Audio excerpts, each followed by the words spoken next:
Well, good morning. What a crowd. Thanks so much.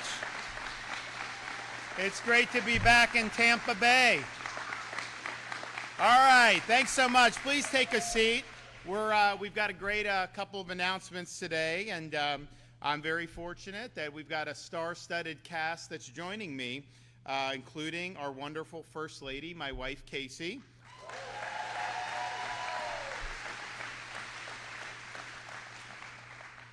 Also, our favorite Green Beret, our Chuck Norris of Florida politics, Lieutenant Governor Jay Collins is with us.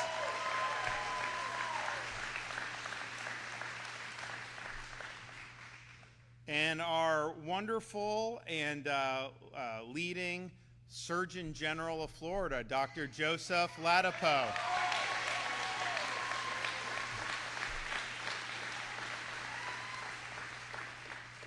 I hear there's an opening for a new CDC director. Maybe we can help send Joe on his way up there. I know I would support that. I think it'd be a great choice. And then finally, last but not least, our Commissioner of Education, Stasi Kamoutsis. I want to thank him for everything.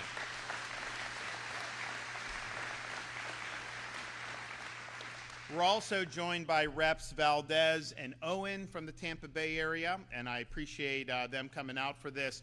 So we're here to talk about medical freedom, and in particular, highlight some of the things that Florida's done to lead the way, but then now show how we're taking that to the next level. And I know there were people that have always been involved in these issues, but I think most people have really gotten interested in this in the advent of how the medical establishment acted during the COVID-19 pandemic.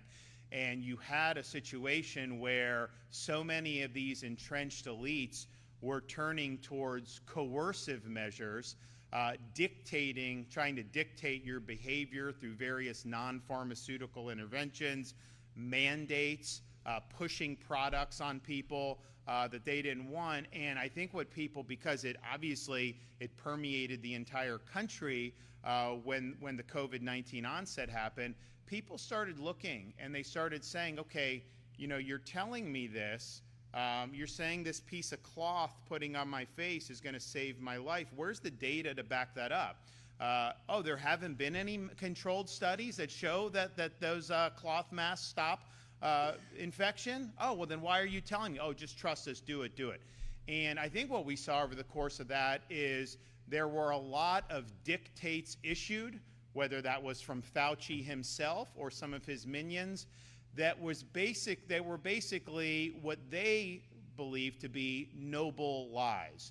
And so they were telling you to put that piece of cloth over your face, even though there were no clinical trials that showed that would actually make a difference, because they thought that if you had a piece of cloth over your face, maybe you'd behave differently.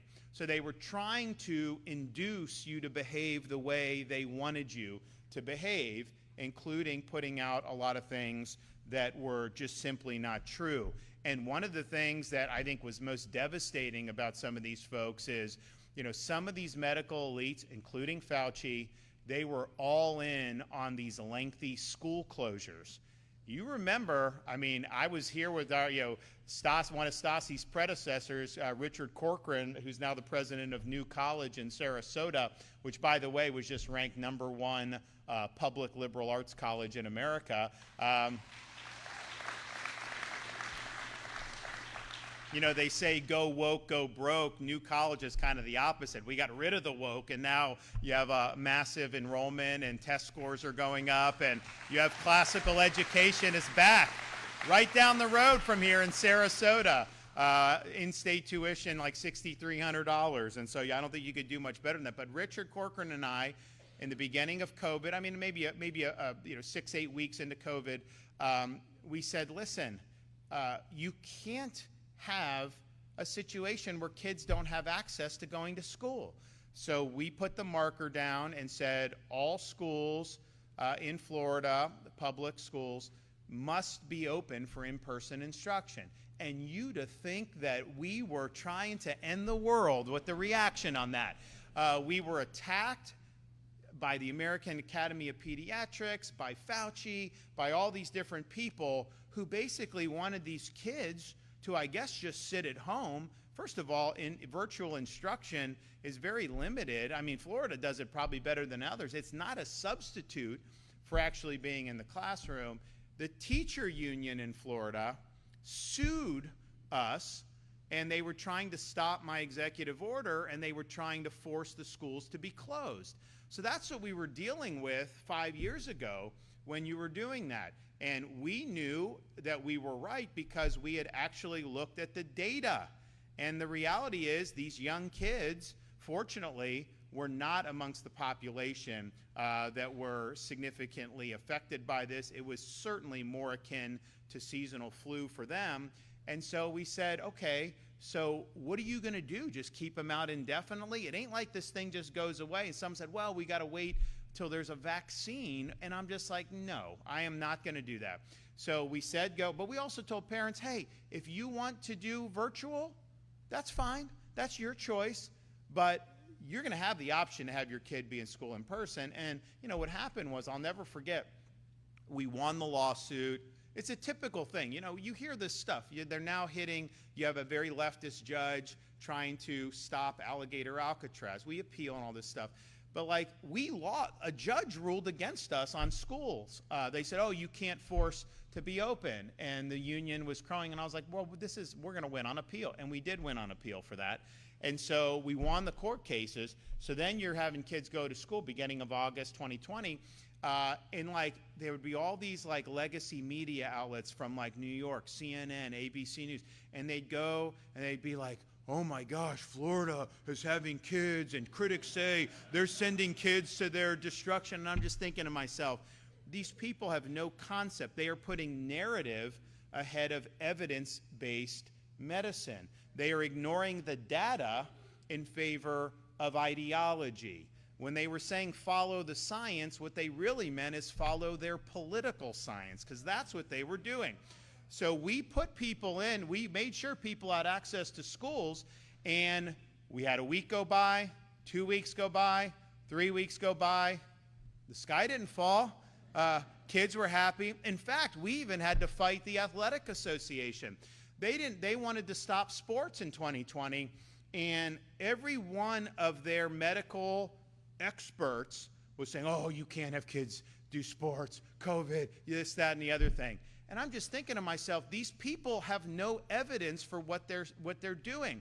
So you want to deprive, you know, these high school kids of football season, volleyball, all the other sports, without having a factual basis to do it.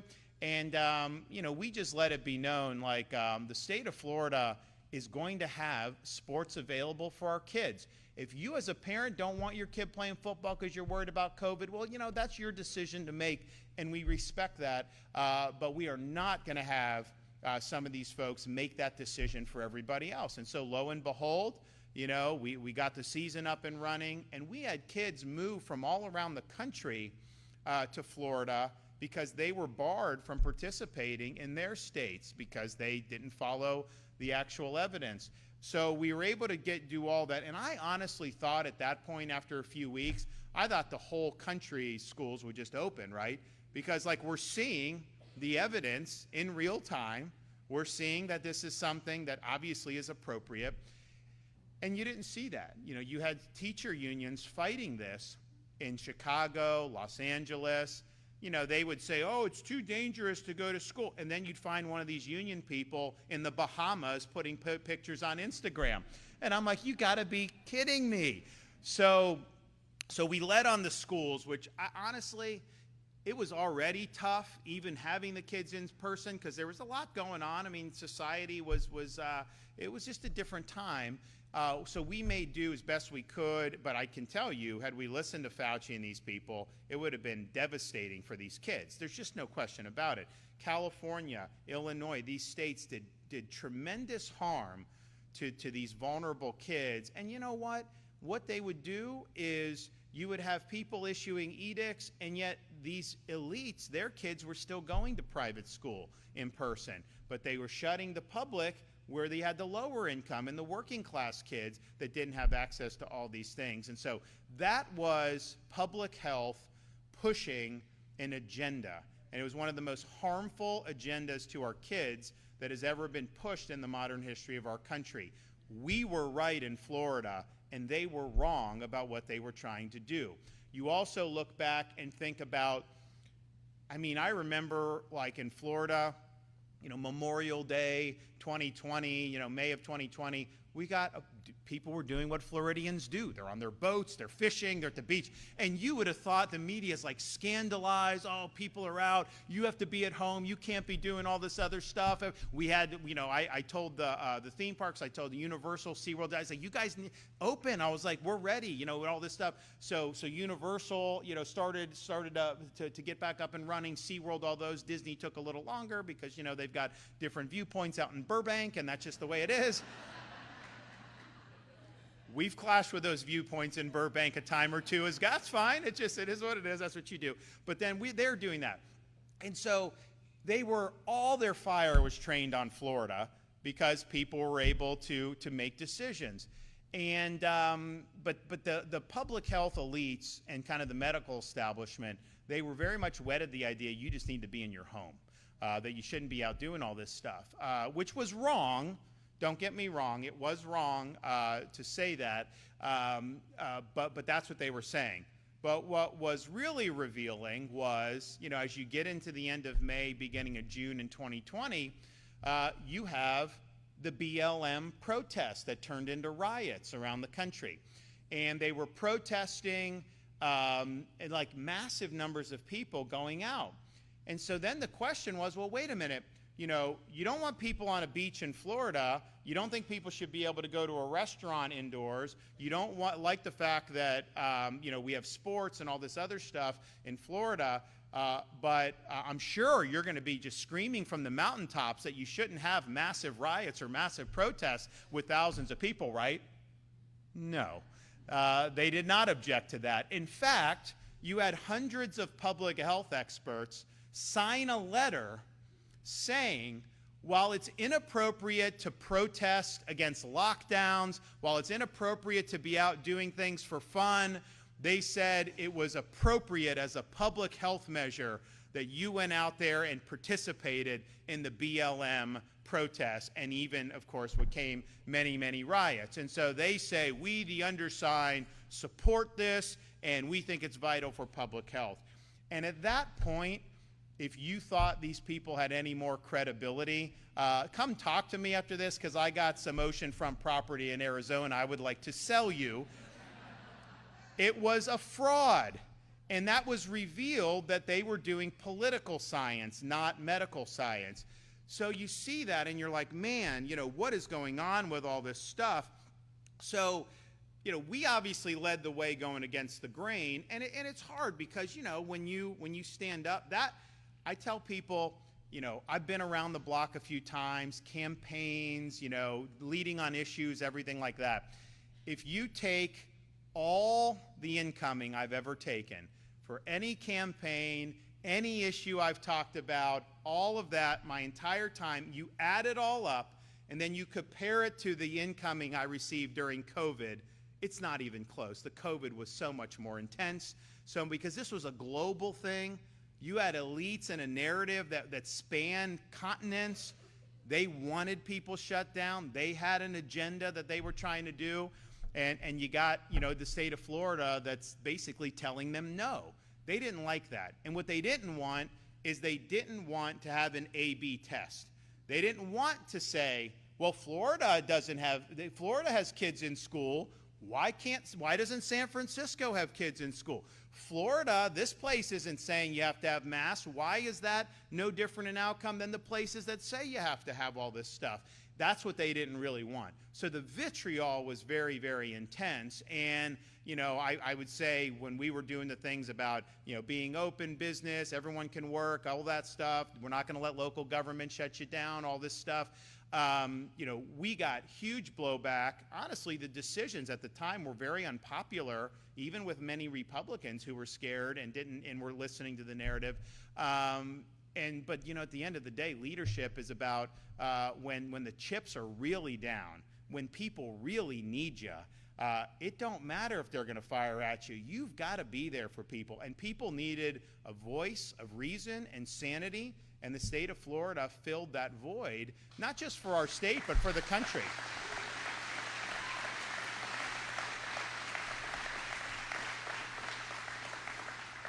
So we worked very hard, understanding we were cutting against the grain. You know, we're like, you know what? You only live once. We've got to get all this done. We've got to make sure. So yes, the schools, the businesses. We were the first state in the country to ban vaccine passports. And you remember, I mean, we don't talk about it as much anymore, when the mNRA shots were rolled out in December of 2020, you started to hear, well, you know, you shouldn't be able to go to this restaurant unless you show that you've gotten this. Movie theaters, sporting events, all this stuff. Fauci was in favor of that. You started to see blue states were doing that. You actually had, you go to like eat in Chicago, you got to show this card that you took an mNRA shot for COVID, which, by the way, doesn't prevent you from getting COVID again. But nevertheless, that's what you had to do. I saw that for a huge threat to your freedom. And so we said, no state agency, nothing in state government, you know, we're not doing that. We made sure local governments, and we pushed back. But I had some people on the right, because I said, listen, it's not enough to just say government can't do vaccine passports. I don't think the private sector should be allowed to do it either. Because you know why? They were just parroting what Fauci was saying. So the private sector in that sense was kind of an arm of the administrative state. They were just they were following the narrative. And it's a situation where if these restaurants say you need this passport, this movie theater, that ballpark, everything, at what point are you free to make your own decisions? They're coercing you to make decisions by trying to make your life miserable because you didn't do what they wanted you to do. That was unacceptable. And so we nipped it in the bud in Florida. And had we not done that, I think you would have had vaccine passports nationwide. I really think so. And in fact, they were trying to do it. Biden got in by then, and they were trying to do it there. And one of the things some of his political advisors told him is like, you know, if you go for passports, you know, the governor of Florida is going to torch you for it. And it's true. I would have torched him. So we showed we're not doing that. And I even got in it with some industries because, you know, some of the cruise lines wanted the passports. And I said, no, I'm not doing that. And honestly, it was short-sighted of them to want to do that. What we did was not only right for people, but in the medium term, over the years, was definitely the right decision because Florida really took off. So we were able to ban the vaccine passports. We also, I had to do, you know, I had the legislature pass a Parents' Bill of Rights. And, you know, you had all these schools, not all of them, some of the privates, not all, many of the school districts, but not all, that had school kid mask mandates. And that was not something that we thought was appropriate. There was no evidence that it was effective. There was, I think, at least anecdotal evidence that it could potentially be very harmful for these kids to be breathing through that 8 hours a day. But the reality was, you know, that's a parent's decision about whether they want to send their kid to school with that on or not. And so I did an executive order saying, you cannot force kids to wear masks in schools in the state of Florida. And we got a lot of blowback from that. We got a lot of heat from a lot of the folks. But now looking back and thinking about that, how ridiculous was it that they were forcing these little kids? I mean, we've got a kindergartner, a second grader, a third grader. They even know how to wear a mask. Even if I wanted them to, you don't wear it right. You're snot, dirt, all that. It's like, what are we doing here? And so we said no. We said that's a parent's choice. You know, we were told, you know, that was, I think people tried to say, you're a fascist for doing that. I mean, think about it. I'm liberating people from restrictions, and they're trying to say that that's authoritarian. So we were able to do that. No mask mandates through executive order, Parents' Bill of Rights. Then we had the issue of mRNA shots in our K-12 and university system, and we banned the mandates for K-12 and universities the first state to do that. We did that very early on because I knew what was going to happen down the pike. And so I can tell you that there have been parents that have sent their kids to universities in Florida. I mean, not solely, but that factor that you did not have a mandate for mRNA shots was a huge factor in them choosing Florida over choosing some of these other places. And you know, these mandates just persisted. I remember I was out, where was I? This was probably a couple years into COVID, and I was at my baseball coach from up in Yale was retiring, so I went up to this final game to kind of see him off, and you know, I'm talking to people, and they were playing Harvard, so some of those guys wanted to talk to me, so I'm just talking to them. And I'm like, are they still making you like wear masks and take shots? This is 2 years into COVID. And they're like, if it says this on our jersey, yeah, they're going to make us do all this kind of crazy stuff. And I'm just thinking to myself, like, that's not right. That's not right to be mandating this. And interestingly, they wouldn't mandate it for the faculty, only for the students. So the students are like the lowest risk for this, right? And that was a whole nother thing with the universities. We said our universities in 2020, our universities are going to be up and running. Oh my gosh, you'd have thought that we had, that got a lot of blowback. And you know what happened? Kids went, they had fun, they behaved like college students. Yes, they went to parties, they probably, you know, went to establishments. I'm not advocating, you know, that all college students should be doing that, but I'm also not naive enough to think that they're just going to sit in their apartments or their dorms all day. So that was happening. And you know what? Some people would get COVID, and you'd have a little wave, and then the wave would subside, and like nobody went to the hospital, right? And so it's like, are you trying to tell me that that is worse than trying to isolate them in their apartments and doing that? No. I mean, honestly, suicide went up in some of these areas where they were very coercive and restrictive. So you're talking about the group of people who are at like the least risk of COVID, and you're saying somehow that they should be forced to take an mRNA shot. So we nipped that in the bud very early on. We also made a decision that the way this spun out of control, it really impacted people's basic civil rights. So we said you cannot be forced to wear one of these masks as a condition of being able to live your life. So that means you go to a movie theater, you go to a store, you go to school, you do whatever. That's a personal decision. And some people didn't like that because it's like, well, if a business wants to force you to wear a mask, shouldn't they be able to do it? And my view is like, honestly, no, I don't think so. It's irrational. And it's like we can just sit there and say some people are going to be marginalized to do it, or we could just say, no, in Florida, you have the right to be free. You have the right to make your own decisions. You can participate in society without having these unscientific dictates imposed upon you.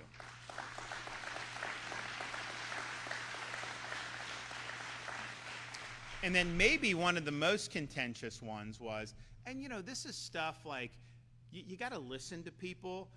You know, so many of these people in office, like they pay all this money to do polls and this stuff. Like I've never done a poll since I've been governor because I don't need a poll to tell me what's right. I do what I think is right, but I take feedback from real people and actually listen to folks.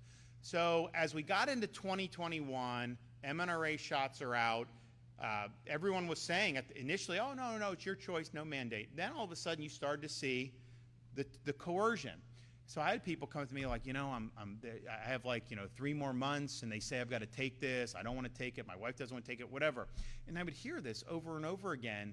And, you know, people at that time, it's almost like they're whispering, because to suggest that you didn't want to do it was like, oh my gosh, you know, it's like you have leprosy or something, like, oh, just, you know, shunned. And so it was a very sensitive thing. And so I'm thinking to myself, and then I had like private sector, I had like police and firefighters around the state that are coming to me and doing this. I'm thinking about it, and I'm just like, you know, nobody in the state of Florida should ever have to choose between a job they need and a shot they don't want. So we worked with the legislature to pass employment protections for folks, basically non-discrimination, to where they can't base hiring and firing decisions on whether or not you took the COVID mRNA shot. And that saved the jobs of thousands and thousands of people throughout this state.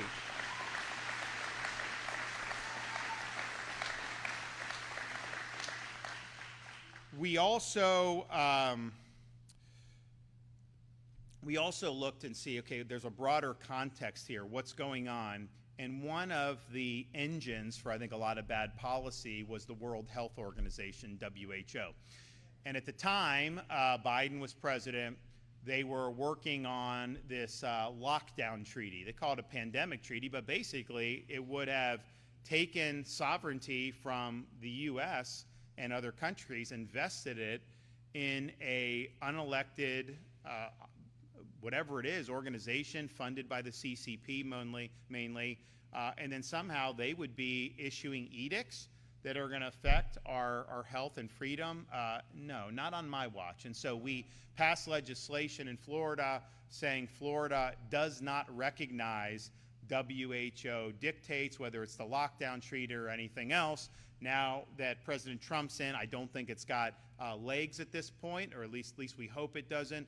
And so that's very good that we're able to win that battle. But they're always trying to do more and more stuff, and we're making sure that we're doing everything we can to be able to support the people. Now, you also have things like, and this is just crazy, you'll have like some like 14-year-old girl that needs some type of medical procedure, and she'll go in, and if she hasn't gotten a flu shot or a COVID jab, then they won't see her, and they won't do the surgery.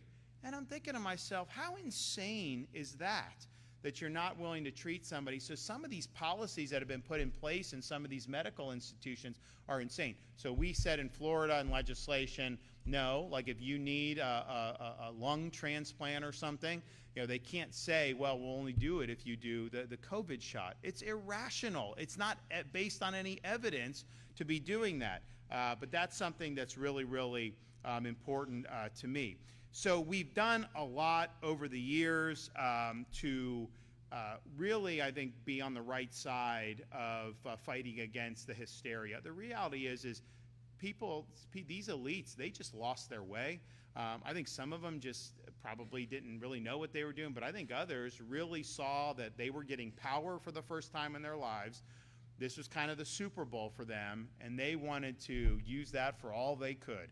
And they really abused their positions of trust that so many had placed into them. And I think the credibility of so many of these institutions and so many of these, it's done. Just totally up in flames over how they handled the COVID-19 pandemic. And so Joe Ladapo has been great. I think he's probably the only Surgeon General who during COVID said, the mask isn't going to save you, that was willing to say, all kids should be in school, that was willing to say kids should not be taking mRNA shots, all the things that really cut against the medical establishment. And I think on every instance he's been proven right on that. But, it takes courage to do that. There's a lot of professional blowback that happens when you stand up and do what's right. So that has kind of, I think, crystallized for so many people, hey, there's a lot of issues that we got to deal with medical. And medical freedom is something that we've got to be very conscientious about protecting, especially given how we've seen so many elites lose their way. So Joe Ladapo, myself, the First Lady, we've been pushing on a lot of different fronts to be able to continue to advance the ball. We have great announcement today, regarding kind of the state of Florida's efforts to continue to promote policies that are linked to medical freedom. They say make America healthy again, the MAHA. We were doing that before anyone was even talking about it in Florida, and that's just the truth.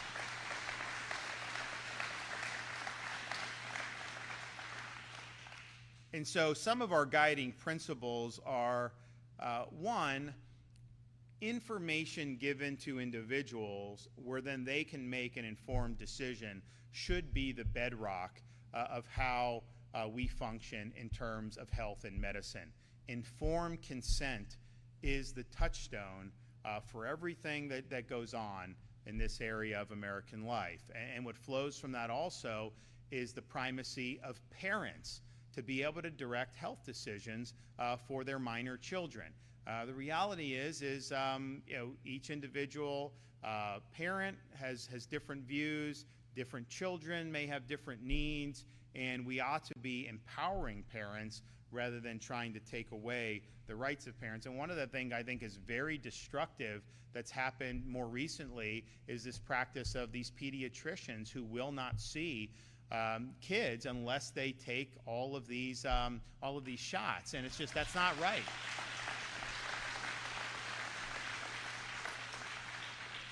And you know, it's like you think about it, it's like there's been an effort, and I think COVID really exposed it, to say you have to do this. And if you say why, well, you just have to.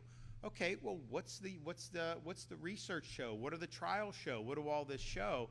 And you know, I think about something like, you know, a newborn baby. You know, do they need that hepatitis shot? Like, I mean, like, you know, it's like, you know, what's the rationale for it? I mean, we know how you can get that. Okay, so a baby needs that, and then if they do it, you know, are there drawbacks for it? And usually they just tell you there's never a drawback for anything. Let me tell you, anything you take could have a potential drawback. I mean, that's just the reality.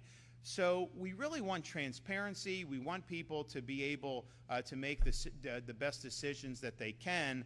But some of this stuff, you know, if you look back when I was growing up, what they would recommend now, they're recommending like way more stuff for this. And so I think a lot of parents, you know, what they want is they want to be able, you know, you only get one shot at raising kids, right? And you want to make the best decisions that you can. And what you don't want to do is to do anything. My view is, unless there's a really clear reason to put something in, then I wouldn't do it, right? I mean, that's just the way kind of I am. If you know, you don't just say, well, maybe it'll help you. No, I mean, does it help you or not? And you should have that. You should be very clear in all that stuff.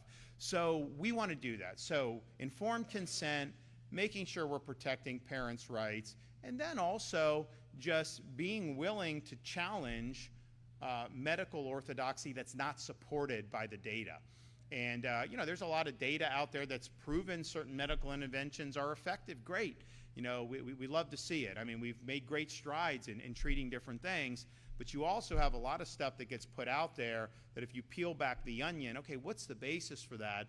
And COVID showed that tremendously. I mean, literally, they were doing studies about masks where they would say, well, you know, this barber was here, this person was here, this person didn't have COVID, this person did. One had a mask, one didn't. And it's like, that's not a study, guys.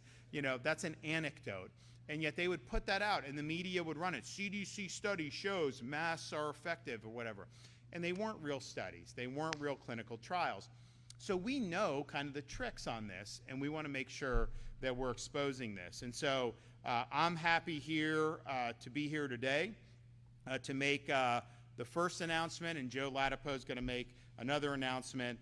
But today I'm pleased to announce the establishment of the Florida MAHA Commission as a working group which will recommend state-level integration of these Make America Healthy principles. And those principles are, as I mentioned, individual medical freedom, informed consent, parent rights, and also market innovation. It will be chaired by First Lady Casey DeSantis and our Lieutenant Governor, Jay Collins, and will also include Surgeon General Joe Latipo, ACA Secretary Siobhan Harris, DCF Secretary Taylor Hatch, Elder Affairs Secretary Michelle Branham, Department of Environmental Protection Secretary Alexis Lambert, as well as experts in the fields of nutrition, health, vaccine safety, and family practice. The commission will have several main objectives, including, and Joe Latipo does a good job on this, promoting clean, safe, and nutritious food industry, improving transparency and accountability in healthcare, working on the causes of chronic diseases to identify and prevent future occurrences, and, you know, maybe more importantly, restoring trust in the medical profession and in public health. The Florida MAHA Commission will prioritize reforms that empower Floridians, reduce regulatory burdens, and hold actors accountable for their conduct while fostering incentives for healthy living and innovation. And I think that this is something that has great potential. We've already done a lot, and I don't think there's any state that has done even close to what we've done in the state of Florida over these many years, but there's always more to do. We always want to stay ahead of the curve, and I know Joe Latipo is somebody that has been working on these issues in a number of different ways. He has put his neck out to speak the truth, knowing that he's not going to necessarily receive a warm embrace by some of the people in his profession, but that's really what courage is all about. So I'd like to invite him up here today to be able to make our second announcement. Joe, come on.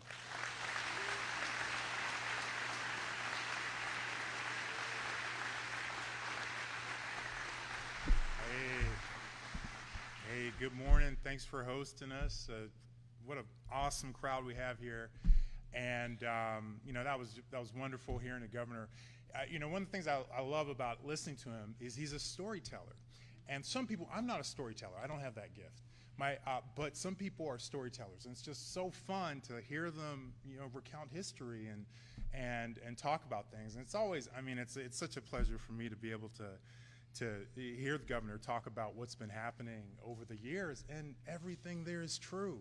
Like, you know, it's just this sea of insanity and this you know, endless effort to enroll every living human being in this country, on the planet, in this insanity. And, you know, and just thank God. And we forget so often, we forget too much as human beings.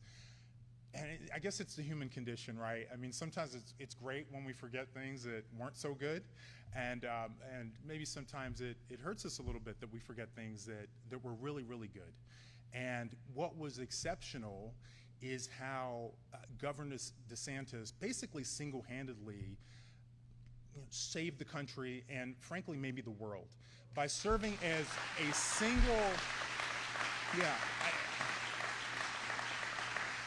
by serving as the single example of something that was completely oppositional to the hegemony that the rest of the world was either succumbing to or bowing down to, or being, you know, threatened into bowing down to, into subduing to.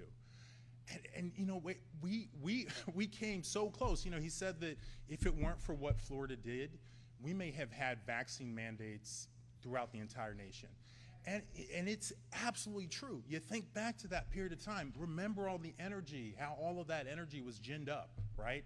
Remember how it was when you know, everyone on television, all of these medical leaders were, Dr. Fauci, other people were convincing everyone that the world had to shut down. Everything had to close, right? You get that amount of energy behind things, and unfortunately, you're able to change the world, and they did.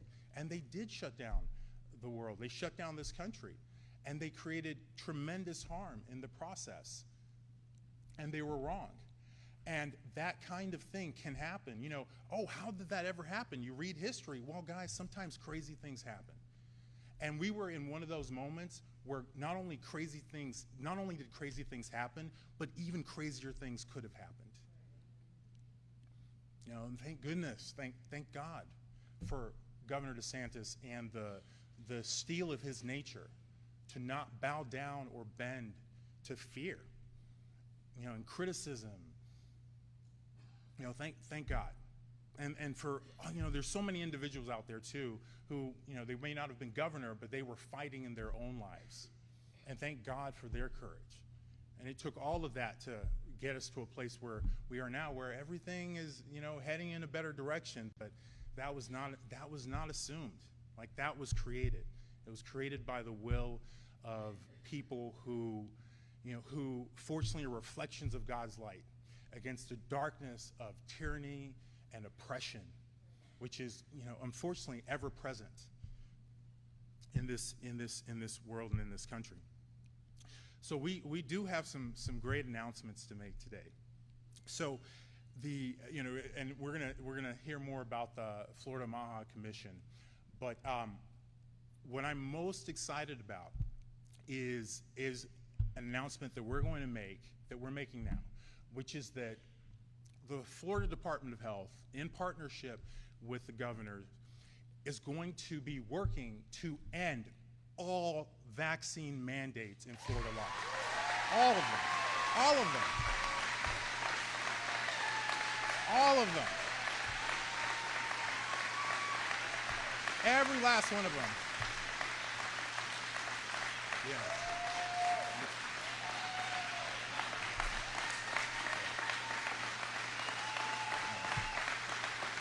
Yeah. Every last one of them.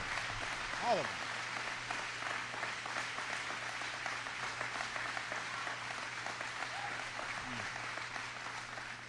Every last one of them. Every last one of them is wrong and drips with disdain and slavery. Okay? Who am I as a government or anyone else, or who am I as a man standing here now to tell you what you should put in your body? Who am I to tell you what your child should put in your body? I don't have that right. Your body is a gift from God. What you put into your body is because of your relationship with your body and your God. I don't have that right. Government does not have that right. They want you to believe they have that right. And unfortunately, they've been successful. They've been successful. Pretty much every state has them. It's wrong. It's immoral. They do not have the right to tell you what you put in your body. They don't have the right to tell you what your kids have to put in your body. They do not have the right. Do not give it to them. Take it away from them. And we're going to be starting that here in Florida. And I love our lawmakers. Obviously, they make the machinery of our laws. Our governor reviews. We work in collaboration. He signs. I love our lawmakers. They're going to have to make decisions, right? That's the way that this becomes possible. So people are going to have to make a decision. People are going to have to choose a side. And I am telling you right now that the moral side it's so simple. No one has that right, guys. People have a right to make their own decisions, informed decisions. You want to put whatever different vaccines in your body, God bless you. I hope you make an informed decision. You don't want to put whatever vaccines in your body, God bless you. And I hope you make an informed decision. And that's how it should be. That is a moral, ethical universe, not this nonsense where people who don't know you are telling you what to put in your temple, the temple of your body. That is a gift from God. They don't have that right. One of the counter arguments you'll have, and I would even care more if it was actually sincere, is that, there are people who, they can't take a particular vaccine or, whatever reason they're immunocompromised, and therefore everyone else has to do something because of that situation. And absolutely, right? I've got 3 kids. I'm a parent. My kids are a little older now. They're 6, 8, and 12. And I remember particularly when they were smaller, there's nothing like, your heart literally leaps out of your chest when you're worried about your kid's health, and then especially when they're smaller, but really any age. So I understand that, I get that. But that is also that's also part of the experience of life. And it is not right. There's no basis. There's no ethical basis for that to be used as a reason, really a force to take away your ability to choose what you put in your body and what you as a parent put in your child's body. That's your right. And it's not that the world is perfect. The world is imperfect. It's not that sometimes people will end up regretting the decision that they made, and we've seen a lot of that during the COVID-19 pandemic. How many people put that poison in their bodies with these mRNA COVID-19 vaccines and wish they could turn back the hands of time and undo that, right? So it's not to say that the world is perfect, but it is to say if we want to move toward a perfect world, a better world, you can't do it by enslaving people in terrible philosophies and taking away people's freedoms. That's not the path.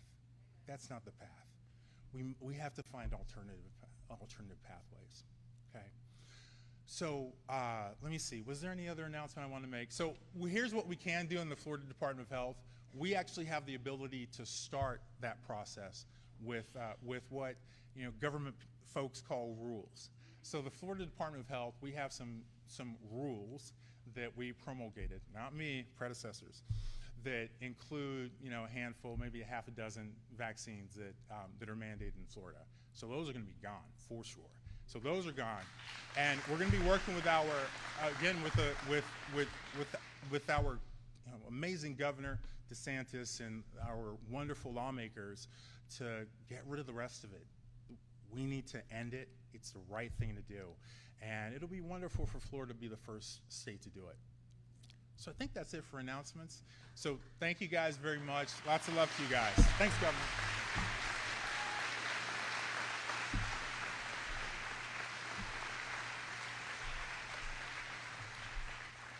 Well, thanks, Joe. And, now I remember back in COVID, actually, when COVID really hit the fan in March of 2020, my better half was in the hospital having our third child. And it was a very empty hospital and very eerie. And I was trying to be with her. I'm talking to Deborah Birx and Donald Trump and all this stuff, trying to explain to them why I was doing what I thought was right in Florida. And meanwhile, we had our third child. But then it was like, okay, we're in there. We had a 4-year-old and a 2-year-old, and then the newborn. And we're just thinking of and she's like, I am not putting a mask on these kids. Like, it's just not normal, not especially at that age. And so we've, I think, just as a family, have kind of been more in tune to this stuff as a result of that whole COVID experience than we had been before. And, I think that's true for a lot of people. So she's done a lot of great work on empowering parents, empowering families, and she is the great person to be able to be chairing this Florida MAHA Commission.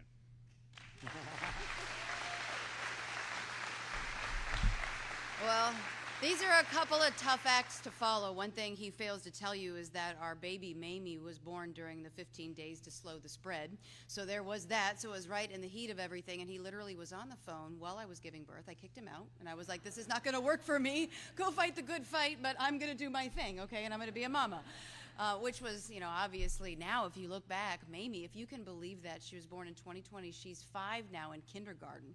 And so it was just a blink of an eye, and it's so fast, and you just cherish every moment that you have. But, between the two of them, I've hit up Dr. Latipo many of times when I see him, just walking down the street or the hallway or whatever. And, we get into these conversations about why this is so important.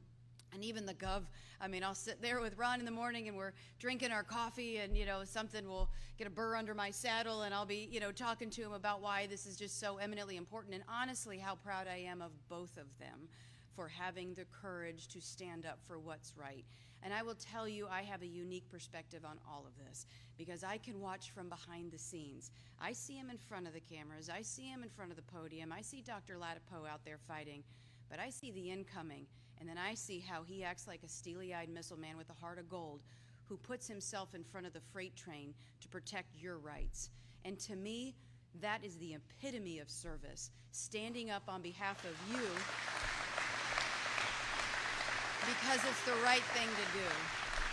And I'll forever be grateful for both of them and what they've done. And I've been chomping at the bit for a long time. As he mentioned, this is something that we've been working on. He has been, obviously, in the legislature, and there's been some really good policies that have helped protect patients and parents, and it's been fantastic. But for me, this is kind of personal in a couple of ways, and one of which is, I had my struggle with cancer.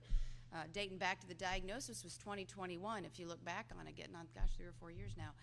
And, the question that everybody asks me is, well, surely you had a family history, surely you had a BRCA gene, surely there was some kind of connection there. And I say no. Like, I had no significant family history. I didn't have the BRCA genes. So how is it that, a mom, relatively young, right? I'm getting older every day, but relatively young. I think, $125 wet. Like, I'm not like, I think I'm eating healthy. I think I'm doing the right things. I think I'm exercising. How does somebody, like me, and I get this question, end up getting breast cancer in a pretty aggressive form? And that's one of the things that fueled me, because COVID opened my eyes to a lot of things. They were shoveling a lot of narratives and agendas at us, and I wanted to know what's the truth. And so for me, when I got sick, I wanted to know why. And I remember asking one of my cancer docs, I said, how does this happen? I have a 1-year-old at home. How do I have breast cancer? And he kind of looked at me, he's like, man, if we knew the answer to that, I'd be a really rich man and I wouldn't be here treating cancer. And so it's like, but what is it? What's going on to society when we see, obviously, the cancer rates going up? We see the reoccurrence going up in some capacities. And so it's like you really want to take a deep dive into this. And we started to do it a little bit with a cancer collaborative that we started. And so there were some main tenets to that, one of which was investing money into good hospital systems to promote research, quality of care, better outcomes for Florida taxpayers. That was a big deal. But then also looking at the data, but also really getting to the root cause. One of the tenets was, what are we doing to be able to help best inform people so they can make the best choices to protect themselves and their family? Because I'll tell you what, from the bottom of my heart, I hope to heck that nobody has to go through what I went through. When you get hooked up to these machines and you're doing 6 rounds of chemotherapy and 6 weeks of radiation, and my left arm doesn't work as well as the right arm, and it's been kind of a hot mess, but I battled my way back a little bit. I don't want you to go through that. And if there's something that we know that's out there that can help protect you from getting sick, gosh darn it, we owe you that, to be able to give you the best informed data points and information so that you can protect yourself and you can protect your family. And and I've done a lot of research on my own, and it's limited, and I defer a lot to the Surgeon General, who's very, very astute in a lot of this stuff. But I started researching it and reading books about food. I mean, it's what we're putting into our bodies after all, right? That's a big part of this. So I was researching, yes, processed is bad. Yes, these things, these chemicals we're putting in our body, but also why it's so important that we eat well. Sometimes we think that we're eating well because we want to look good in a bathing suit and you don't want to get overweight. But there's really boiling down to the cellular level. I remember one lady who went through breast cancer, she told me, you must eat broccoli and pineapple. And she was, broccoli and pineapple. So I eat broccoli and pineapple every day. But the question is why and what is truth? That's the other thing, because there's so many sources out there where there's so many lanes of information, and you're combing this as a consumer and a mom, right? And you're trying to figure out, as a cancer survivor, what is truth? You'll see a study that's out there in some publication that's talking about why this is so great. But when you peel back the layers of the onion, you find out that study was put on by a company that makes a product that actually helps solve X, Y, and Z. And oh, by the way, the publication that posted it is pay for play, and so they're actually getting money from the company, so you don't know what to believe, right? And it's just very frustrating. So it's like, what is truth? And that's true for a mom of an 8-7 and a 5-year-old, because, just the other day, and I didn't tell you this, I don't know why there were corn dogs in the freezer, but that's another story for another day. But Madison was hungry, and there is a massive bag of corn dogs. Like, they're these little itty-bitty corn dogs. Anyway, in the freezer. And I'm like, what the heck is this? And so she wanted those. And I'm like, because I knew this MAHA thing was coming up, and I was going to see the Surgeon General. And so I said, I'm going to look at the ingredients. And I'll tell you what, if you dumped all of those corn dogs out of that bag, and you just looked at the ingredients, and I said, what am I going to give to my kids? You wouldn't know what the heck it was. I didn't see a corn. I didn't see a dog. I don't know what it was. And I dumped it in the trash, and I said, the heck with this. I was like, no, Madison, we are not eating corn dogs. And we moved on to the next thing, whatever that was. As long as it wasn't my cooking, she was happy. It was fine. But it's like some of this stuff is marketed towards kids in a really deceptive way, and I want to know truth. Just tell me as a mom what I can do to give my children the best opportunity to be healthy. Tell me what is the right balance of the right things that they need to be able to grow up and to be happy. After all, that's what this is all about. So in my view, in America, you have the right as a corporation, if you're selling a product, to succeed, to create a product, to be able to take that product to market. But you don't have the right to put chemicals or poisons in our food supply at the expense of our health, our well-being, the health and well-being of our children, to the benefit of a company's potential revenue, stock price, or return on their investment. And so our families, in my view, should not serve only as revenue-producing units for corporations. And I know that, you would hope that no entity would knowingly utilize harmful ingredients that could potentially cause adverse health consequences. And I agree when Secretary Kennedy, who has headed up the federal MAHA Commission, when he says that chemicals generally recognized are safe entering our food supply, that's not sufficient, because chemicals treated as innocent until proven guilty is not fair for our families. We have the right to know what is putting in there. If you think it's generally safe, well, that's not okay for me to give to my 8-7 and my 5-year-old. So I really applaud what they're doing at the national level with the MAHA movement, and I appreciate that leadership, and I really look forward with this commission to be able to get out there and do some really good stuff and to be a force multiplier to all of this through the Surgeon General, the Lieutenant Governor, the agency heads, and others to really shape and yet again lead the way in the free state of Florida to empower people with the truth, and then you make the decisions that you think best for your family. After all, what is the role of government? Not to force you to do something, but to empower you with the best information at the time so you can feel empowered to do what you think in your heart is right. And we also look forward to empowering Floridians, as the Surgeon General has mentioned, to make the best informed decisions as it pertains to vaccines and pharmaceuticals. And yes, understanding, okay, what is the upside to potentially taking a drug or a vaccine, but also what do the studies and the evidence show? And be forthright and transparent about what the studies may be lacking, or the fact that there might not even be a study at all, whether it may be looking at the long-term implications about taking a certain kind of pharmaceutical, or even looking at like the vaccine schedule. For instance, I had a friend who had a child who went in to go get caught up with her vaccine schedule, and she told me that she had been really delayed on a lot of her vaccines, and the pediatrician at the time told her, well, it looks like you need 9, you might as well just do them all while you're sitting here. And she goes, I'm not a physician, I just don't, has that been studied to have all of these vaccines, 9 vaccines on a little kid at one time? And he goes, well, the CDC doesn't give us any guidance, this was a while ago, doesn't give us any guidance, so you can do whatever you want in this office setting. Well, I think we should be informing people about what it means if you're going to be doing a lot of these in one sitting, or what does this mean to the overall long-term health if you're doing some of this stuff. People have the right to be in the driver's seat, that's for sure, and they have the right to be able to know what's being put in their bodies, and they have the right to feel like they have enough knowledge to make informed decisions. And so, you know, one of the things I'll kind of close with, and I think is important, when we look at pharmaceuticals in general, and this is something that I've really kind of researched and I look forward to getting into the commission more with, is a lot of these drugs, you don't need them if you live a healthy lifestyle. If you're eating fruits and vegetables, you can reverse a lot of these chronic conditions. And when you look at America, 76% of all adults across the United States of America have at least one chronic condition. And so there's an analogy that a friend gave me about a tack in the shoe. You know, sometimes you have a tack in your shoe and it hurts. So you get medication or whatnot to help with the pain, but you never take the tack out. You never get to the root cause of a lot of this stuff. And getting in front of it, healthy eating, good nutrition, and the why. It's not just to look good in a bathing suit in the state of Florida, but the why. And it's not for anybody to tell you, but it's to provide the best information that we have so you can make informed decisions. And one more thing that I'm really excited about with this commission too, is we look at, you know, some of the things that we've mentioned. It's also other ways to improve the health, you know, beyond just like the food and that sort of stuff. For instance, like fasting, okay? If it is as beneficial as some who have really touted its unparalleled success, then why are we not talking about this more? Why aren't we talking about intermittent fasting? Why aren't we looking at some of it? Why aren't there more studies? Why isn't it, if it is as good as what you can hear people say it is out there, why isn't there more public discourse? Well, maybe because you can't monetize it. Just throwing that out there. So it's like, what is beneficial that we can do to be able to help people? So, I mean, I'm honestly, this is something I have been super excited to do for a long time.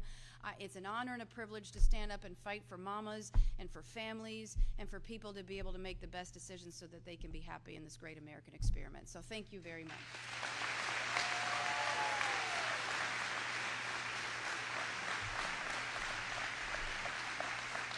Well, thanks so much. And I just want to be very clear, those corn dogs in the freezer that she did, that does not apply to the corn dogs at the Florida State Fair. Those are different. Let's just be very clear about that. No problem. You let her rip. But Yeah, so I really appreciate, and she knows what she's doing, because like she'll literally talk to my ear. Well, you're eating that, they made this and that, and it's like I never, most of my life I've just been on a seafood diet. You see it, you eat it, and when I'm playing baseball through college, fine, military, fine. As you start to get older, it's like you change, and so you gotta be more disciplined on this stuff, and you gotta know what's good, what's not. But one of the things I've noticed with having kids is like, our 5-year-old.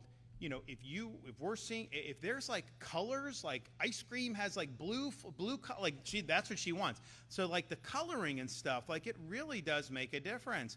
Our son is 7. He's got some of these WWE wrestlers that are touting some of these food. Man, that's what he wants, right? Because so you definitely see, and like I'm sure I was that way when I was a kid, but you do appreciate how some of this stuff, was get this kid, do all this stuff going forward. And I don't think we've ever been in an ice cream store where the kids, if there's like a blue Magoo, they go for blue like that just because of the coloring. They love the coloring. And I'm just thinking to myself, that mint chocolate chip is better. They don't want to listen. They want the coloring. So I've definitely seen that. Co-chairing the commission is Florida's Lieutenant Governor Jay Collins, who's from Tampa, and has been a really great public servant, not only as an elected official. He was the senator over there for years, but also as a military veteran, as a Green Beret in elite special forces. Was able to he risked a lot for this country and gave a lot for this country, including one of his legs. And he was in a situation, he had served for a number of years. I always say, he lost the leg. He reminds me, he didn't quite lose it. He knows where it is. It's just not on his body anymore. But he had to make a decision, how do you, what do you do at this point? And he decided to try to be the first person in the history of the Army to re-qualify for special forces with a prosthetic leg. And he did it. And he succeeded, and he served 5 more years.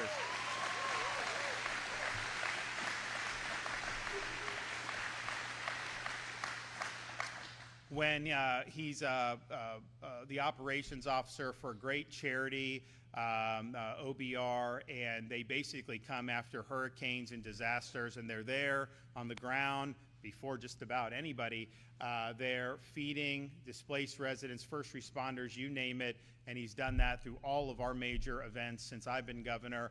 And then even more recently, we had the Iran-Israel conflict breakout. We had a lot of Floridians that were over in Israel. A lot of parents had kids who were in college that were studying abroad or going on a tour. All of a sudden, the airport shut down. Ballistic missiles are raining. So we, through the Florida Division of Emergency Management, as we typically do, stood up and led. We authorized rescue missions to get people out of Israel and back safely home. Got thousands of people out of Israel, flew a lot of people on flights from Cyprus to Florida, and it was very, people are so appreciative. Well, Jay, as a senator at the time, he flew to Israel on the ground, and he was personally rescuing these people and getting them linked up with our folks in Division of Emergency Management. He ended up saving dozens, if not more, people during that period of time. And so, it's like most people run and hide when the fire gets hot. This is something he didn't have to do, and he was over there doing it. And I can tell you, in all the political fights we've had, even though everyone always says they're going to be strong and conservative and all this stuff, when things start to hit the fans, a lot of people run and hide. And on all these issues, he's run into these fires, whether it was being, leading on helping us get our immigration to where we're at. We're the #1 state helping President Trump's efforts to enforce immigration law and effectuate the removals of illegal aliens from our state. And that is ongoing in spite of what the media may try to tell you, including at Alligator Alcatraz. And there were a lot of Republicans that tried to block that, and Jay was one of the ones that stood with us. He's also been very strong on Second Amendment. He carried the constitutional carry, which, before I was governor, they were restricting Second Amendment rights in Florida. We've been able to expand, and the legislature should do more, and I've called upon him to do more, But the most significant expansion was the constitutional permitless carry bill that he was the one that was leading behind. And then he was also the author of the bill to not allow CCP purchases of land in the state of Florida. And that's something that's really significant.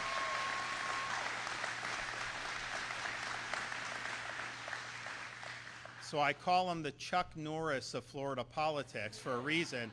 And just so you know, like, hopefully we don't get a storm. There is something brewing. Most of the models have it kind of being a fish storm, but that's way too early to know for sure. And you're really going to need to get in, to next week probably to have a decent track on it. We hope for the best on that. And I know certainly on the west coast of Florida, we could do a break. But, if we do have one of those storms, we're ready. We do all our stuff.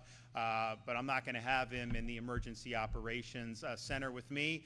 He's expeditionary. He's operational. So he's going to be with Jim Cantori on the ground. And he is going to be the tip of the spear for the state of Florida. So come on up.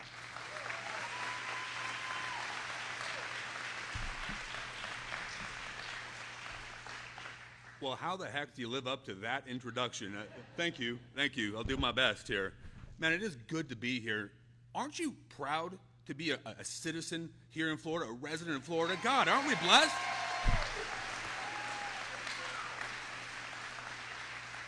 So if there's a theme here, and let's say it one more time, our freedoms are God-given. They're not granted by the government. They're upheld by our Constitution because strong men and women fight for them each and every day. Let's give a round of applause for these two right here.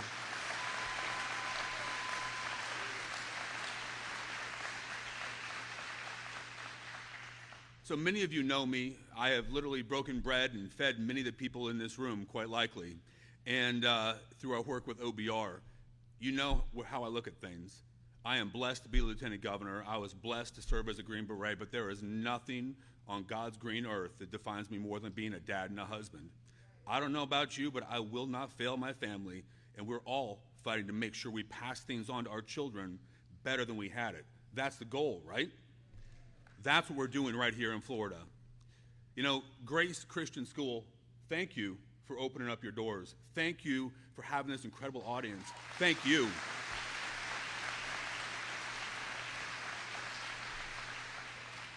So Joe, I think, is a little bit of a sleeper here. He said he couldn't tell stories, but I think he did pretty darn good, right? That was amazing. He took us to church as well. Could you imagine where we would have been in 2020 during COVID if we didn't have leadership willing to step into the void, to take that on face first, shoulder first, and deal with a brunt of crazy train that was going on across the planet?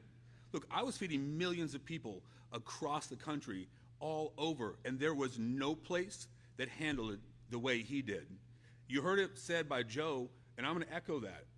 He stood as a foothold of freedom, a foothold of common sense and logic when nobody else would. The world changed because he stood. If you don't believe one person can make a difference, you're not paying attention to Florida.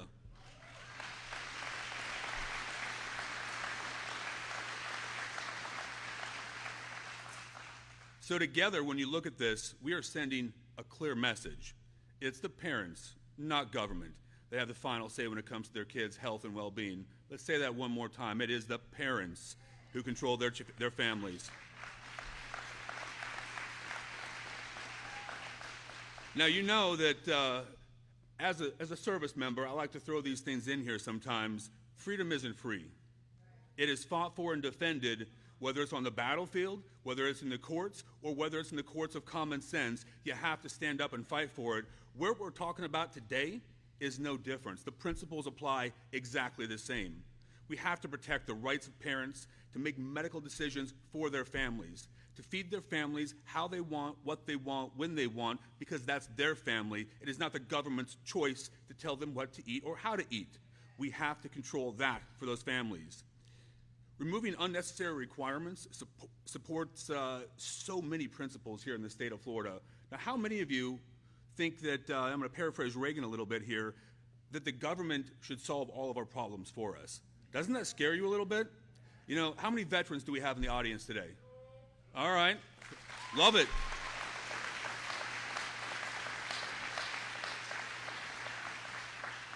So when I talk about military grade, it probably means something very similar to you as it does to me. A lot of duct tape, maybe some bubble gum, and things being bid by the lowest common dollar. Guys, it's the same way with government. The government doesn't often solve the root cause. They try to, they create a second problem, often a third, and complicate the first, and we never get to the root cause of that. That is what's happened in D.C., but you know what's great here? We're cutting right through the BS in Florida, and we're eliminating. We're getting government out of the way, government out of your lives, because we believe in people's right to have manifest destiny for yourselves, to control what you want to do, because those freedoms are given to you by God. They're upheld by our government. That's what we're doing in Florida. That is what we're fighting for. That is what he stood alone for so long. That is amazing. One more round for this guy.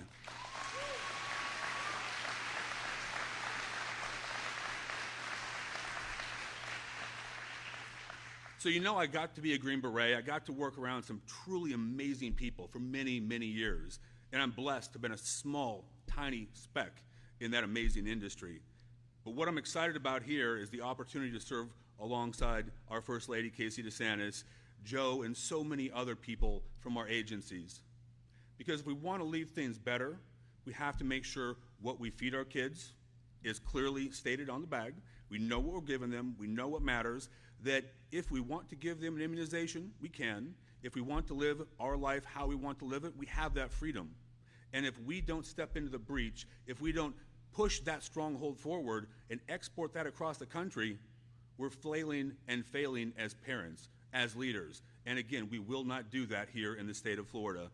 Y'all, I am so grateful to do this. I am grateful to fight to help keep our kids healthy, to leave it better than we got it, because I don't know about you, but if we're going to get dressed up and wear a tie every single day, guys, we better do something worthwhile, something that makes a difference. And there is nothing more important than the lives of our children now and in the future, because you see, we have a responsibility as citizens of these United States. And many of you have heard me say it, but I think we got to communicate great things. We have a responsibility to protect and preserve the things we love, those truths we hold to be self-evident, just like our forefathers did, so our kids can do the same.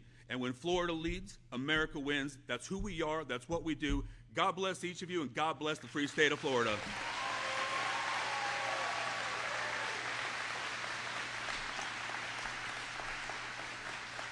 Well, thanks so much, Lieutenant Governor. You know, Florida, with Jay at the helm there, is of all 50 states, we're the only state that has both a governor and a lieutenant governor who are military veterans. I mean, like, that's...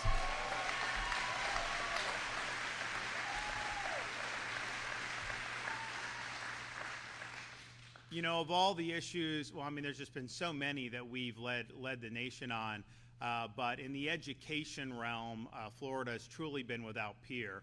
If you look at what we've done for universal school choice, if you look at what we've done to support our homeschool families, if you look at what we've done to support and protect parents' rights, if you look at what we've done in curriculum transparency, if you were looking what we did to be the first state to axe DEI from our public universities, on and on it goes.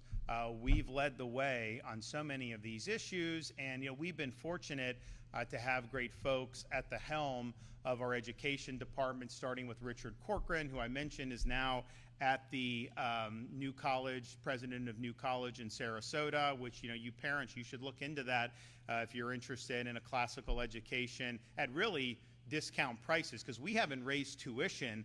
So the tuition for Florida residents is the exact same today as it was the day I took office, and it's the cheapest in the country. So you've got a lot of opportunities there. So Richard, he was there fighting the unions on making sure kids could go to school during COVID, making sure that we had athletics up and running, and then even when we had to fight against the gender ideology and some of the insanity that they were trying to inject in schools.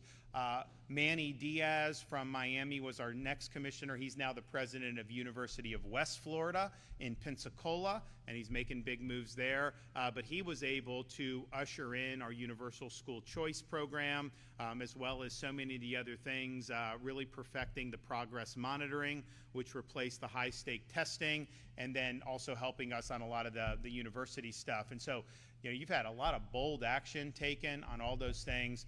And so when we had to fill Manny's shoes, you know, I had a guy that was working in our office as governor, Stasi Koumoutsas, and, you know, Richard was strong, Manny was strong. I think Stasi's kind of a whole nother level of just intensity and, like, you know, getting the job done and making sure that we're doing what the parents and the students in this state deserve.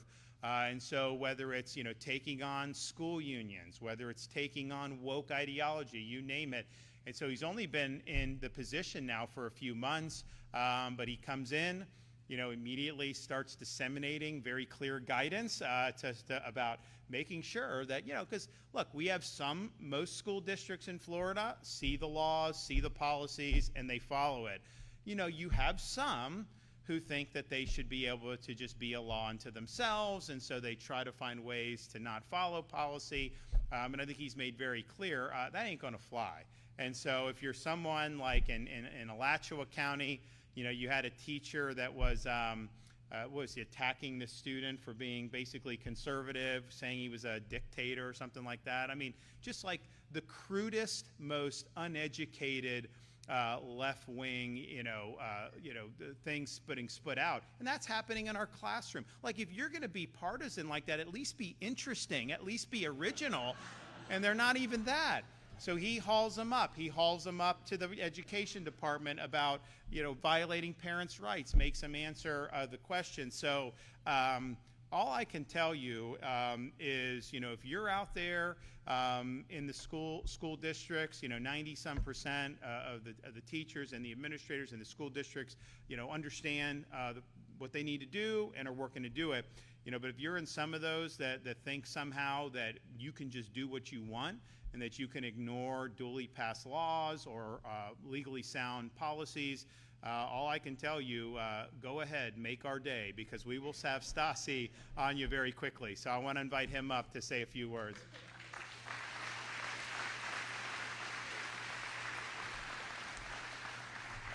Well, good morning, Grace Christian School. One of our proud private schools that participates in our school choice scholarships. You can tell I'm the new kid on the block because I'm last to speak. The governor always roasts me and makes the message clear that if, I'm not going to have any friends at the end of this job. But we are going to hold people accountable. We're going to make sure that students are put first every day in our schools. That is what this education system is about.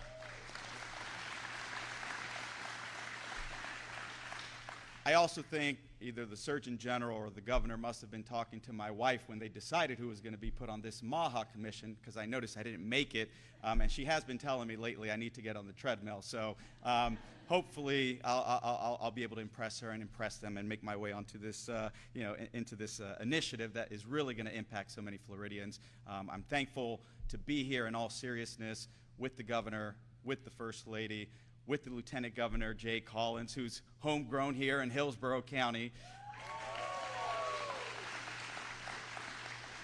and with our Surgeon General, who worked with us immediately when he got to the job and hit the ground running. At the time, I was in the General Counsel's office at the Florida Department of Education, and I remember those legal fights because I was part of it, whether it was going in an actual trial to keep our schools open, the amount of compelling testimony that you never saw reported by the media. You had Jay Bhattacharya, one of the leading medical experts in the nation, testify as one of our expert witnesses, and yet a judge still didn't find that the medical evidence was compelling, unfortunately. And then the next year, what did we do?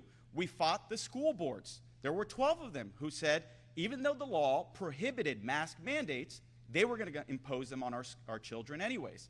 And so what did we do? We dragged them in front of the State Board of Education, Alachua County, who seems to be a problem repeatedly, and Broward County, and we withheld their salaries.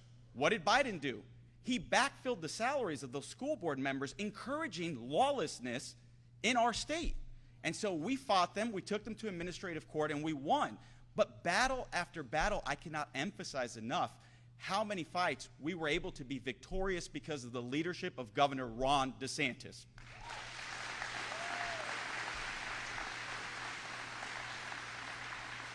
Governor, I mean this with all sincerity as a parent of 4 daughters. Thank you for never wavering in the fight to put parents at the center of their children's lives and for ensuring that Florida leads the way in both education and health care.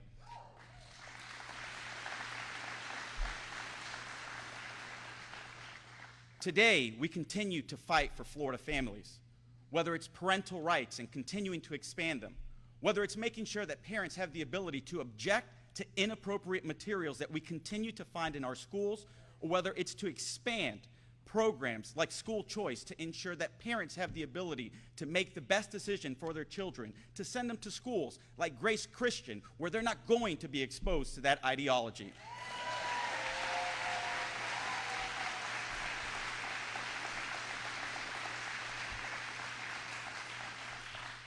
As a result of putting parents and students first, Florida continues to be nationally ranked.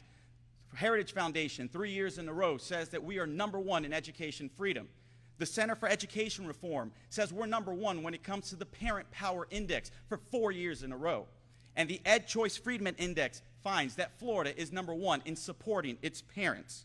Florida is a safe haven where parents can be parents. Thank you, Governor, for your leadership.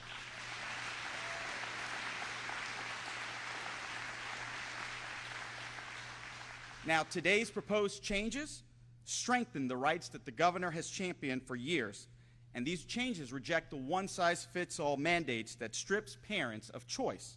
By removing vaccines from the required immunizations necessary to attend school and expanding exemptions to include moral and ethical convictions, we are ensuring that every parent's voice is heard and honored here in this state. This is the Florida model. I'm honored to work alongside Governor DeSantis, the First Lady, the Lieutenant Governor, and the Surgeon General to ensure that Florida remains a leader in the nation for both education and medical freedom. Together with the vision and leadership represented here today, we are proving to the nation that freedom, health, and family go hand in hand. And in Florida, so long as Ron DeSantis is our governor, it will be the free state of Florida, and parents will always be empowered. Thank you, and God bless you.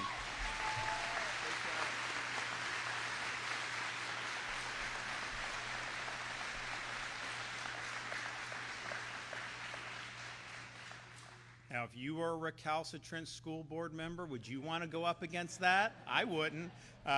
So I appreciate Stassi. He's had an amazing start to be an education commissioner, and he hasn't let up yet. So this is going to be something that you're going to hear more about our commission.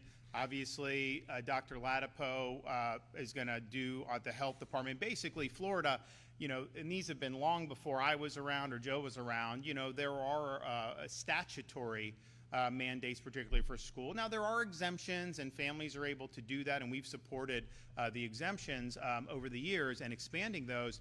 But then the Department of Health over the years, again, before I was around, they added an addition to statute.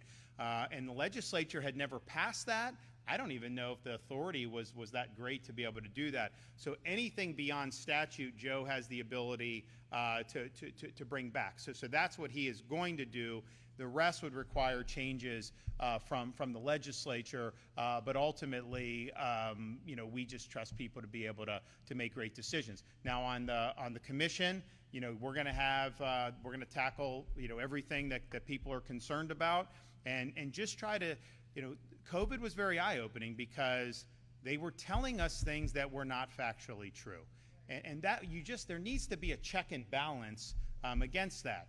And so there may be opportunities for us to do. Now, I do think in Washington now you have a movement to try to fix some of this stuff, and I think it's tough because I think there's a lot of stuff out there that creates static. But I do think that's the intention, which is good.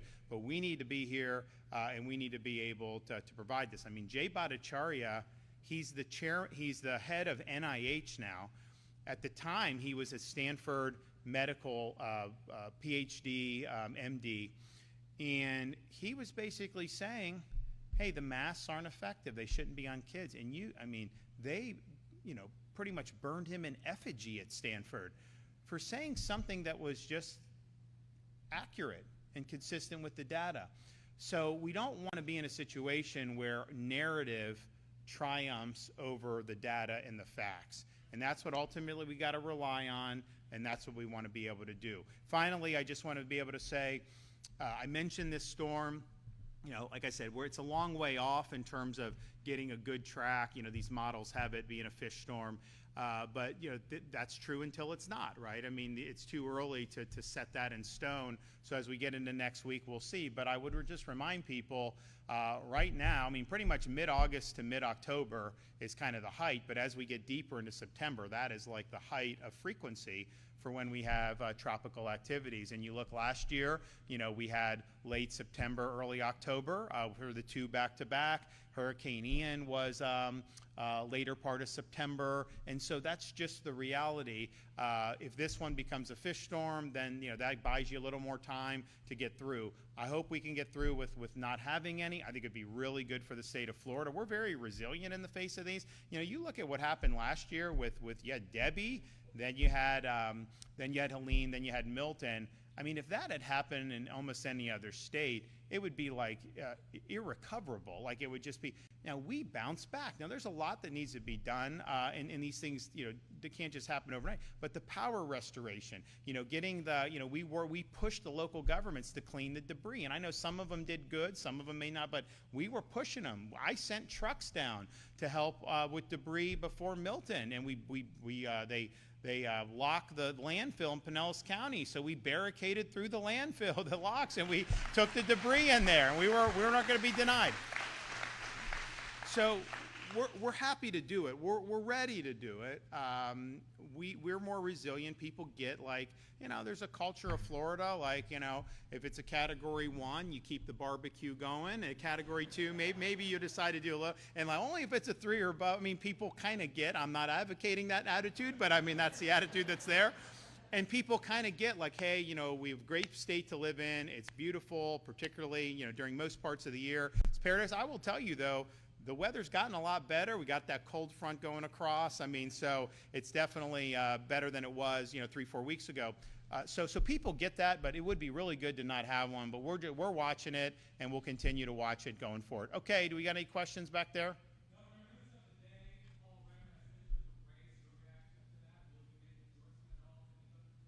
The race for what? Governor of what? Florida. Oh, look. Yeah, I'm not supporting Paul Renner. I think it was an ill-advised decision to enter the race.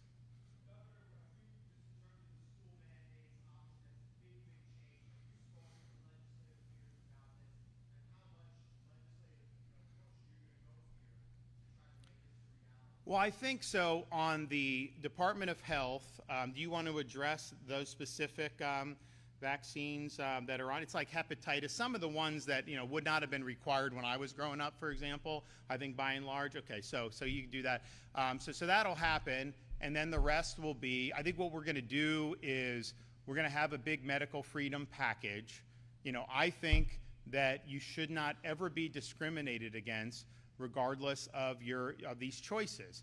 And so I think it's wrong for pediatricians to refuse to see a patient if the child's parents don't want them taking the hepatitis vaccine. I think that's wrong, and it's coercive. And what it does is it tries to undercut your ability to choose by almost kind of ostracizing people that have made different decisions. And these are all very marginal things. As I said, they didn't do hepatitis when I was a kid.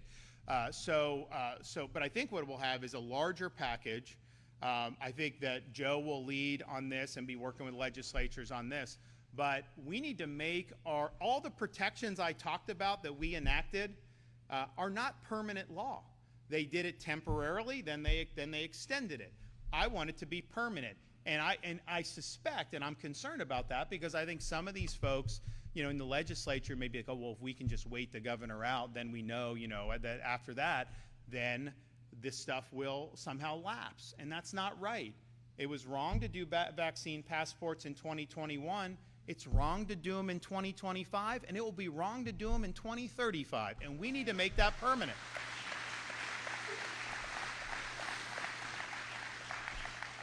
So there'll be a broad package. I think there'll be an array of things, and I think this commission will help inform some of those proposals. But they'll just track our basic principles: informed consent, parental rights, and individual responsibility and medical freedom. So some of the stuff we tried to get last year, like the permanent COVID, the protections against the coercion, they extended it, but they did not do the permanent. And so we're going to try again on that. Now, the mandate issue with the schools, that's Joe called me last night and said, hey, this is where I think we should shoot for. Are you okay if I do it?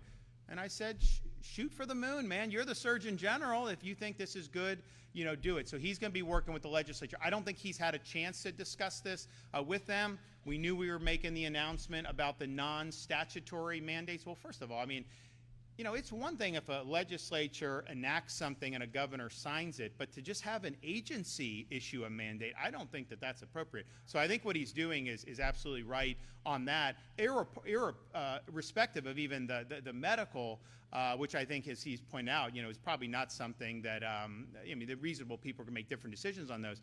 But just from a constitutional perspective, it's like to just give an agency roving authority to issue mandates. I don't think that's good constitutional government. So he's reeling that in. I think that'll be good.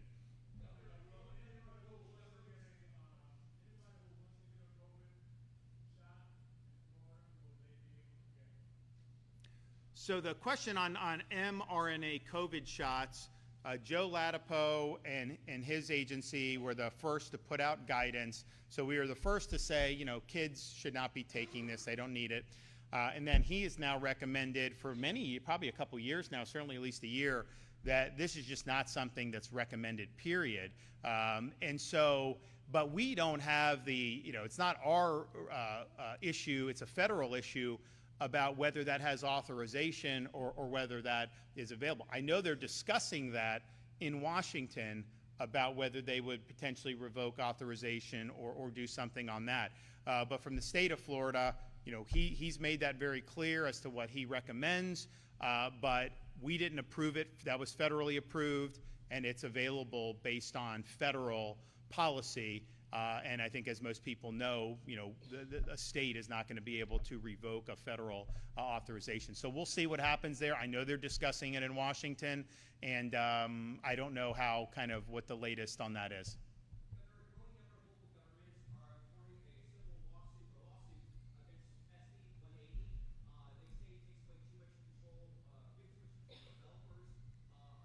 Is that the one where the people wanted to rebuild from the hurricanes? Yeah, so listen, I have vetoed bills that, have tried to preempt local in the past. I've signed bills that have done it. And kind of on this one, the reason why I thought these people needed relief is because their storm gets damaged, or excuse me, their home gets damaged by a major hurricane. They want to go out and restore their home to what it was like before the storm hits, and the local governments are telling them you can't do it. You got to do something else. What right do they have to tell you can't rebuild your home? This isn't California. This is Florida.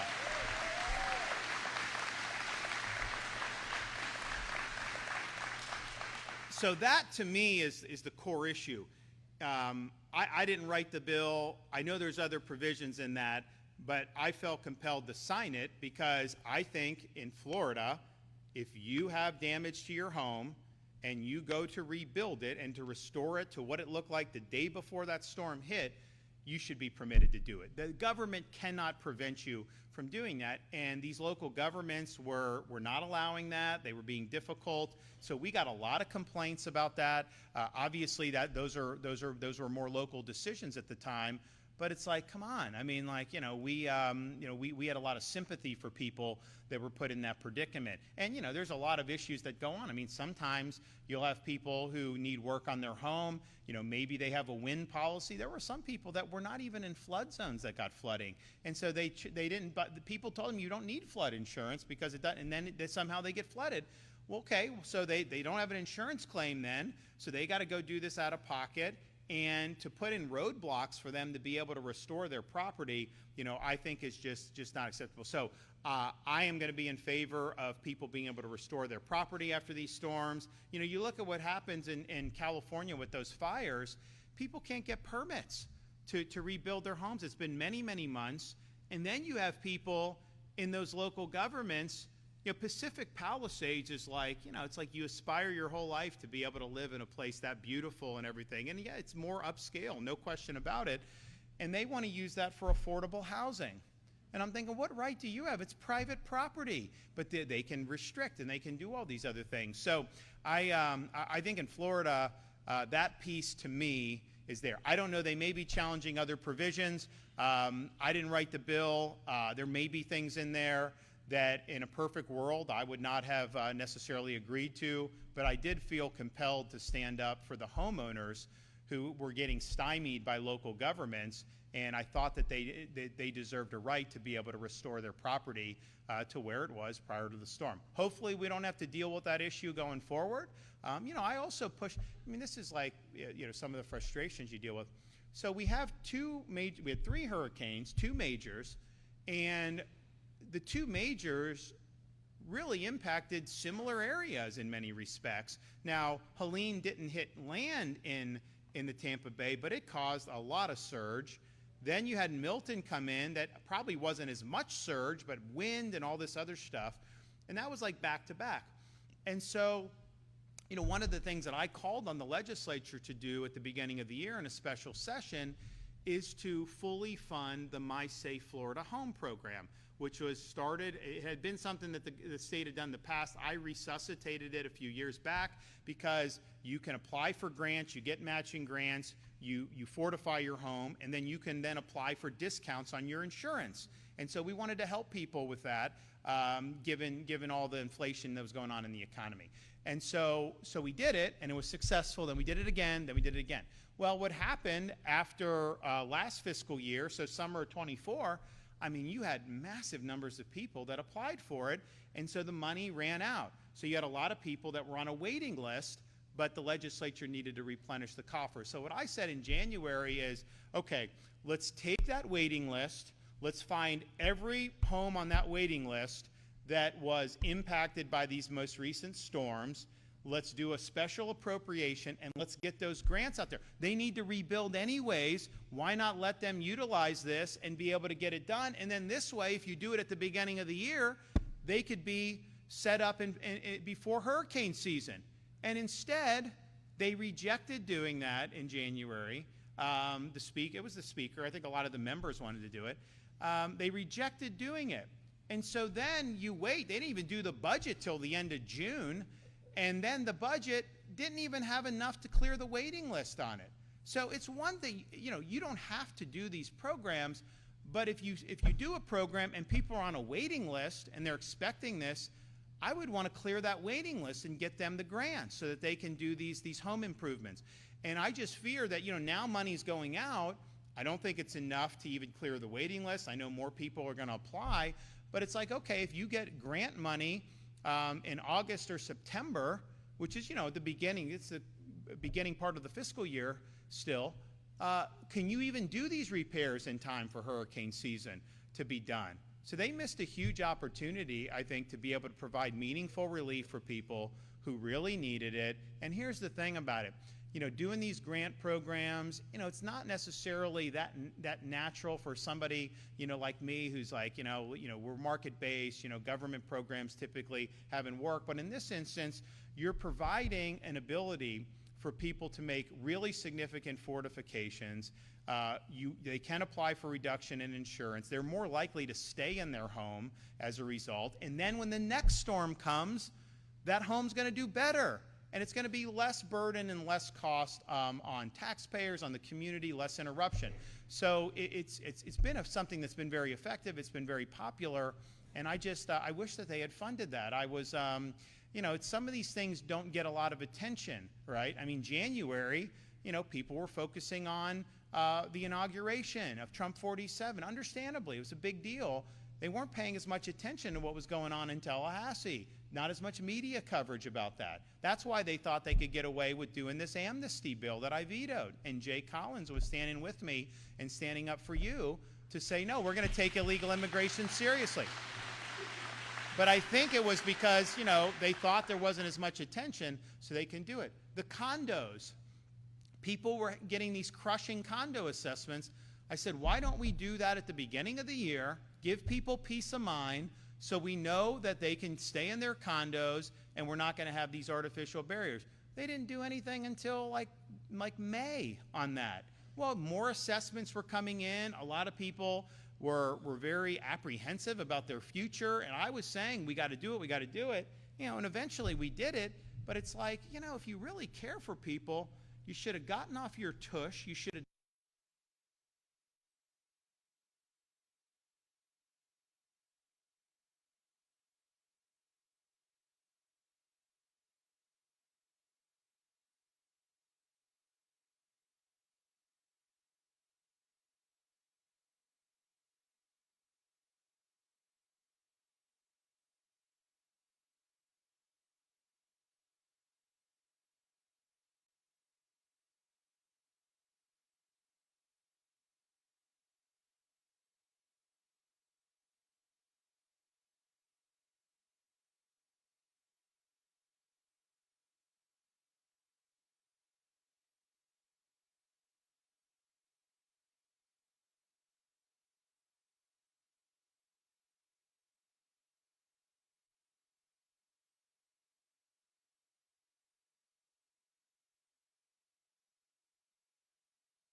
That's the biggest news he's made in a while.